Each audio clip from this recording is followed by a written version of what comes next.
This is TWiT. This is a complicated story. It's been getting the headlines this week. You may remember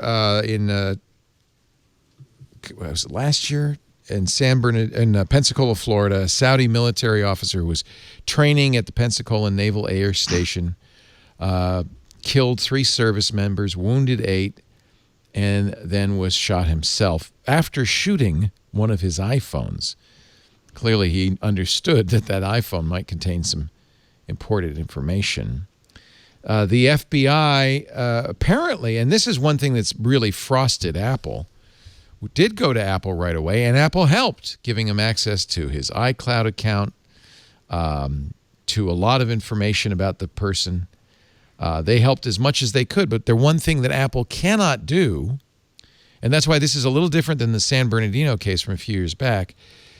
In fact, this is the Lawfare blog, Nicholas Weaver writing, Pensacola isn't San Bernardino because in San Bernardino, it was an older iPhone. They could have given the information to the FBI, or they could have done something to modify it. This time, Apple has no access to that information. They've been very careful to make sure that the device is encrypted in a way that even Apple can't see it.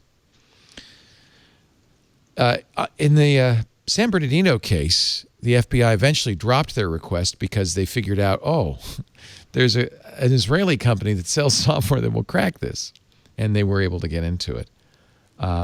They may be able to do the same with the Pensacola case. Apparently, Graykey and Celebrate are the 2 big companies that do this. Graykey does have something that will get into even an iPhone 11. Nobody talks about it because they know that if they talked about it, Apple would fix it as soon as they could. What do you think? Let me ask you, Patrick. What do you think Attorney General Barr really wants?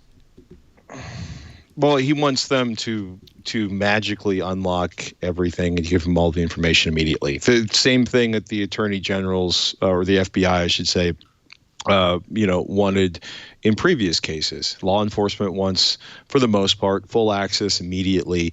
They want a magic. But I mean, this is the same thing. We've my former, your current senator, Dianne Feinstein, yeah.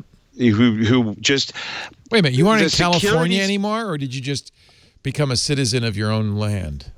Well, we'll discuss domicile on another exciting podcast. Have you departed our fair golden state? Are you one of many people who have just said goodbye to a 14% tax rate and an 8% sales tax? Are you one of those people?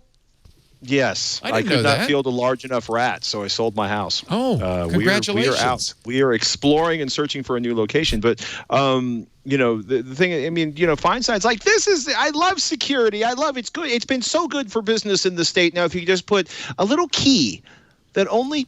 This is a security argument from forever. There's one side that's like everything should have a back door because we need to have access to everything, and the other side's like if there's a back door, eventually everyone will have access to it. I'm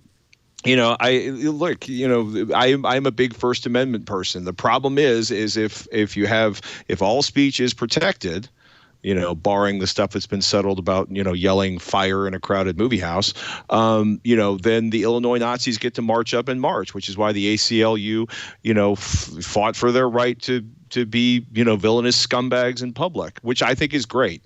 I love it when you identify the Nazis and you can go hunt them down and exterminate them. That's personal opinion. We're not advocating, incidentally. Yeah. As far as I'm concerned, you could punch him in the nose, but let's not hunt them down. If Warren Ellis is telling you it's okay to punch a Nazi in the face, it's probably okay. I digress. But the challenge here, right, is people who are responsible for security and safety want access, and there are people who also believe, the whole this is an argument goes back a long time. People who would give up a little liberty for safety deserve neither, right? In the words of Ben Franklin. This is, though, that same double-edged sword. We do want protection from terrorism. We do want law enforcement to be able to do their job. But the real question is, can you give law enforcement or anybody access to this data without giving bad guys access to this data?